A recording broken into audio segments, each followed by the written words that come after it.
Hello, everyone. My name is Mikey Smith. I am the writer and director of The Uprising. If you haven't watched the film yet, hit the link in the description or check it out on Shockwave Films on YouTube. But if you have watched it, you're in the right place. This is the documentary, The Making of The Uprising. All right, so this film, The Uprising, actually has kind of a long backstory. We were going to originally make this film last spring of 2016. We had already shot, I think, 2 scenes of the film, and that film was, same characters, but just more condensed. There was a lot less. It was only going to be roughly about 20 minutes, but same core ideas of rebels fighting against the battalion, and they were actually called the Rangers back then. So lots of things have changed, but still similar structure of a story. So we filmed 2 scenes, and then with scheduling errors and just how tight of a time we had to film with that, we had to cancel the film, or in our case now, it was postponed. I didn't know that we were going to try and make it again until summer of 2016, where I texted Joe Colucci and saying like, hey, I want to make this really fun action video, and that was our main idea for the spark of The Uprising. And then it turned into like, oh, let's actually make it a kind of like a prologue or like a mini little prequel video to The Uprising. And then once we got that idea, I told Joe, I was like, hey, you want to make an actual full-length film called The Uprising as DP? And he was like, yeah. So basically immediately I started writing. It took me about roughly 3 months to write the film. I didn't actually have a set time limit in mind. I just kind of wrote my heart out until I was done. And then once I was done, I realized that it was 45 minutes long. I was like, oh, okay, this is a lot longer than I thought it would be, but I'm still down to do it. And so yeah, it took me from about late August to mid-October, somewhere around there. So roughly 2 months, 3 months, it was somewhere around there. And then right after I finished writing, I had already texted, all the actors that I wanted to play certain parts, and we had everything all set out. And I told them like, I know it's only October, but we're planning on filming this thing in the spring. Would you want to do it? And then they were like, yeah, sure, I guess. So I know Sean specifically was very excited to do it, and I was very excited to actually get to work on pre-production now that I was done with the story, or at least the first draft of the film. So when Mikey first asked me to do The Uprising, I was pretty excited for it because I had never really done a longer feature film before. So I thought it was a great opportunity for me to explore film because I really haven't done it much in my life. So I was very excited for it. So location scouting was a huge part of this film, and once I finished the script, I sat down with Joe and we did like a mini read through together just so that he got like an actual like look at the story. Location scouting was probably one of the more difficult things we had to do for this film. Just in the sense that we were kids, we didn't have a lot of options. We had school, we had other things to take care of.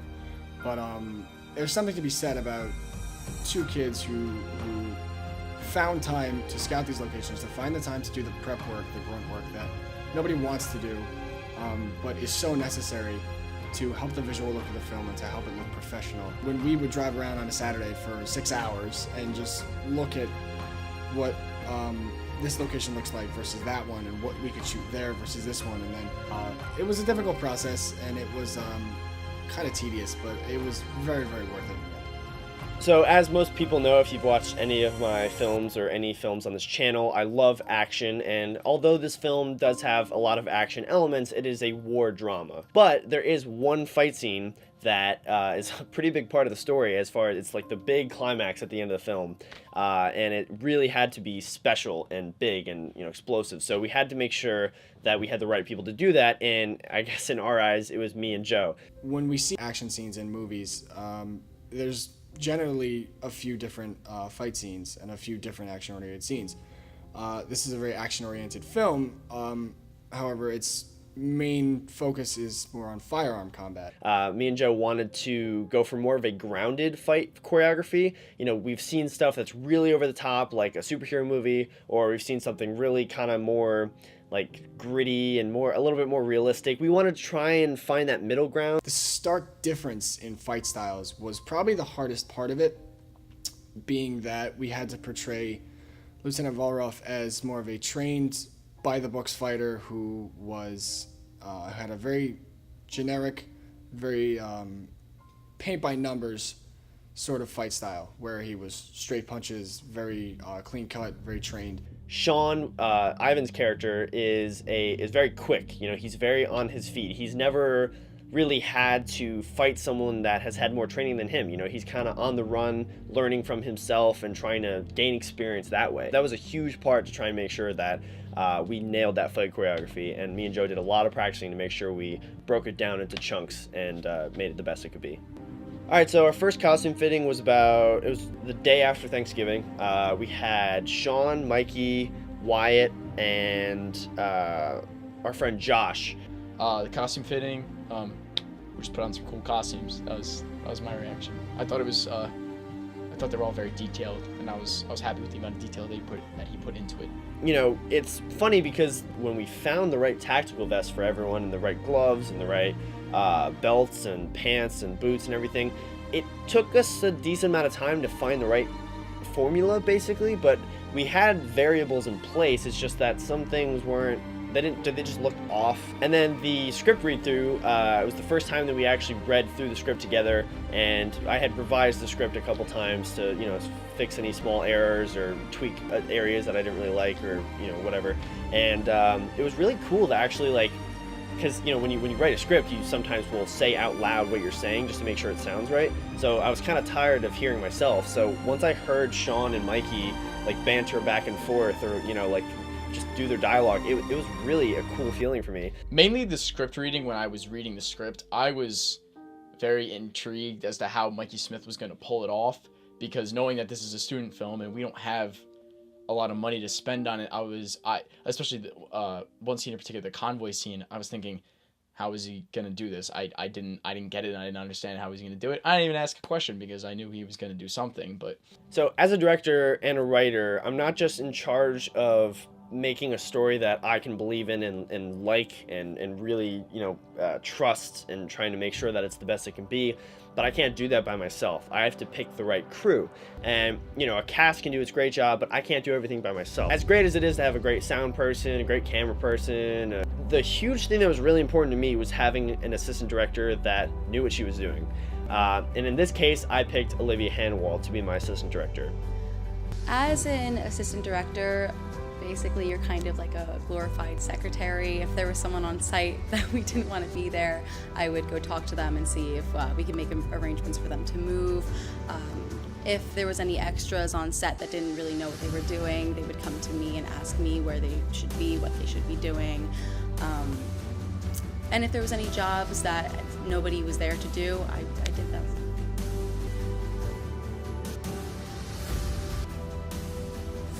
Wow, the first day of filming, that was a long time ago. It was a blizzard outside. Yeah, I could say for the most part, I almost died. Day one of filming, that was an experience. You know, as a director in this instance, where I had to schedule an event, I wasn't trying to harm or make people uncomfortable and trying to put people in those environments. I was just trying to get my film done. From a literal standpoint, we didn't get anything done from that day because none of those shots made it into the film. However, that was the first day where me and Mikey really got to work together, and I was like, wow, even in 20-degree weather, those shots that we did film, it was still fun to film with him, even in the worst conditions that you could possibly imagine. All right, so day two, I knew it was going to be more stressful than the first day because we were dealing with vehicles, and we also had a drone, and there was lots of technical aspects that I've actually never worked with before that I was putting myself out there by trying to work with them. Wow, the second day of filming, compared to day one, weather-wise, it was so much better. It was amazing weather, but in terms of everything else, it was terrible. You know, we had to improvise a lot of things. I applaud Mikey Smith for coming up with alternatives, but it worked out. It was a lot of fun. You know, it was fun working with the drone. One of our big problems was that we didn't have an ATV. We were going to have 2 ATVs. We only had one. And that was a huge problem because after, you know, a majority of the script is based around the fact that Ivan and Martin get to their ATV and they get in a whole chase scene, they're getting shot at, and then they end up escaping. But I had to, on the spot, improvise and come up with like all these new ideas and be like, oh, okay, let's make it like Martin misplaced the ATV or somebody stole it, or like I had to just think about that all in the day. And even just thinking about it, I wasn't even just stressed, I was just scared. I was like, like why, like this just was not going the way I wanted. But we got everything we needed to get done that day for the most part. But it was not the best day for me. So day 3 of filming, that was the reshoot of day 1, which was very unsuccessful. I liked the third day of shooting because we had already done it before. It was already rehearsed, and even though we had a few different people for it, it was done much more efficiently, and we really blew through it because we were able to reuse a lot of the same ideas, but not all of them. So we improved on a couple of things, but in the end, I think it turned out better. I just want to give a huge shout out to Tula Farms. They were the farm that let us park at their facilities, and then we walked back from their farms to the location that we filmed for all 3 days in January. They were a huge help in letting us film there for free, and it was really, really helpful to not have to walk all the way through the woods from my house or from somewhere else. It was really nice to just be able to walk right back there, so thank you, Tula Farms.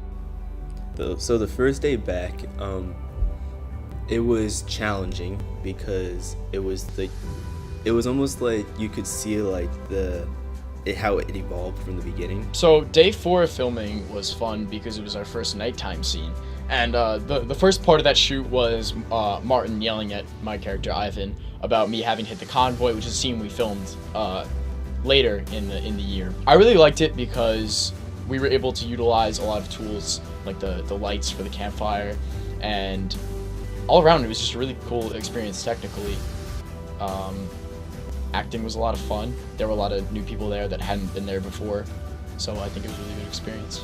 So, all the characters like Ivan, Martin, Tanya, Lieutenant Vlarov, and the battalion soldiers and the rebels, they were all there. That was stuff that has been in the works since the first time that we tried to film the Uprising. And then now that we got to the second part, I wrote the script, we were already like in the middle of filming, and we got up to the day where we had to film all of Tanya's scene in her throne room. But I realized like right before we were about to shoot it, I'm not gonna lie, I think it was 2 days before, maybe a day before we filmed, and I realized that if we were trying to go for a power triangle, Tanya's on top, then it's Lieutenant, then it's the battalion soldiers, Tanya wouldn't be talking directly to a battalion soldier. So in a lot of the scripts and all the throne room scenes, she was always talking to a soldier, and it felt wrong.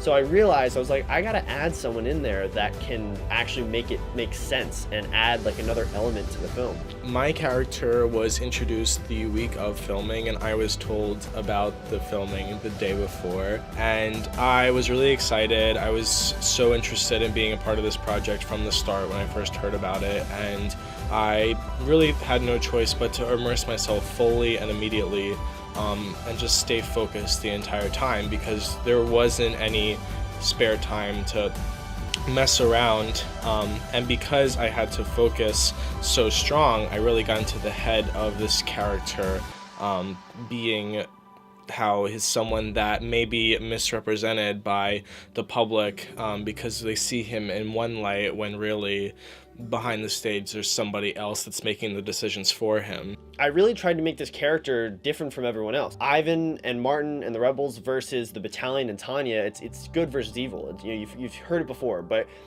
Prime Minister Fordham adds a whole nother story element to there that wasn't even there before. It's this guy who really wants to be in a source of power and a political power, who can really help out the community and the sector. Tanya offers him a position of power as the Prime Minister, who's the highest power. He of course goes for it. Kind of a sad but interesting story. This is our last day of filming. This is actually the last day we are filming for this Uprising film, and I'm very excited. Mikey, what are your thoughts? We got milkshakes. We got It's a good day. milkshakes. It's all good. It's a good day.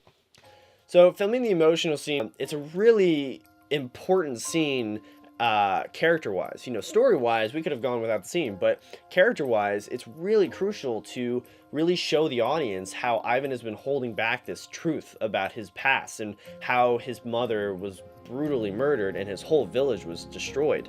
It's a really sad backstory, and it's something that we don't really touch upon throughout the whole film. And you know, Sean and Mikey, it was a really challenging scene for Sean because he had to have, you know, he just had to have like this blank look on his face because he's standing like in the ashes basically of where his village was, and it's bringing back all these memories, and it's all happening at once, you know, and it's kind of a really dark backstory. So it was a really crucial scene for Martin and Ivan as far as, you know, the story and the characters. But when we got there, we were rehearsing and we were trying to film at magic hour, which is only roughly about 30 minutes, so we had to really rush. You know, we rehearsed for like 2 hours, and then we tried to get there and just film it.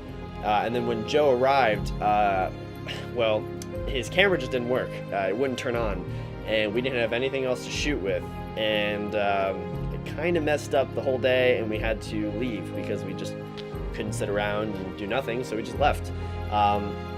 And it sucked, you know, and especially because I was hoping for that to be the last day of filming so that we could have like at least more than a month to edit anything else we need and to work, you know, with our composer. But we had to reshoot it in 95-degree weather.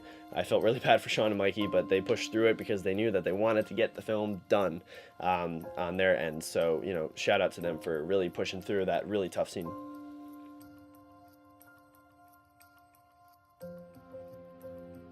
So after we wrapped filming, I worked my butt off as the editor to make sure that all the rough cuts of the scenes were put together in the order they were supposed to be in, add all the visual effects, which there were a lot of visual effects. It took me like 2 weeks to finish the last battle scene. I think it probably took me like a week to do the bunker battle scene. And then of course after that there's the sound effects, which is, I think in this film there were over 1,000 nearly. It was a lot of sound effects, and it's not just dropping them in at the right points, it's levels, it's mixing, it's making sure that they all work together and something's not too loud and something's not too quiet, and voiceovers and all that stuff. It's a lot. After we finished all of the editing, most of the editing, before color correction, I sent the rough draft of the film to my composer, Justin Denera. And this was the first time that I've ever worked with a composer. Before this, I just did royalty-free music. So it was really cool to get to work with a composer for the first time and actually like get music that fits to my film and actually fits the tone perfectly. The style we were trying to go for this film was more of a electronic, sci-fi, dark toned music. We were trying to go for more kind of like a John Wick. If you listen to any of their soundtracks, we're trying to go for more of a, not dubstep or EDM or dance music. We're trying to go for music that is solely based off of digital technology. We're trying to push that that feeling because it is set in the year 2134, so obviously it's way in the future. So the music has to kind of complement that time period, but not push it too much where it's like, okay, that's dance music. But you know, so it was really crucial for us to stay in contact because he had roughly like a month to get all the songs out there finished and done and write all the levels and all that stuff. And I basically let him have free creative roam over each song that he made. All I did was I told him the ins and out points of where it should go, and I told him, you know, this song should have a really dark, sinister tone for Tanya's theme, and then for Ivan's theme it should be a little bit more curious and hopeful, and you know, but still intense and, you know, brute. So it was really interesting to have to like push a creative image of something that didn't exist, but I still knew what I wanted. But the stuff that he came out with for the final cut was amazing, like way beyond my expectation, and it was really a cool experience to get to work with a composer one-on-one and stay in contact for meetings and drafts of different songs. All right, so this is the end of the documentary. Thank you so much for watching this. You guys are the audience, and you guys helped. You're a reason why we like to do this. We love feedback, and we love, you know, seeing what you guys thought of what we make. So huge shout out to you guys. Really big shout out to the cast and crew of The Uprising. You guys know that you've been through ice and fire with me. So I can't thank you enough for all the time you put in for this film and trying to help me make my vision come true. So thank you guys. So yeah, like this video, like The Uprising, share it with all your friends and family. You know, we want to try and get The Uprising out there as far as we can see. So thank you for watching, and stay tuned for future projects.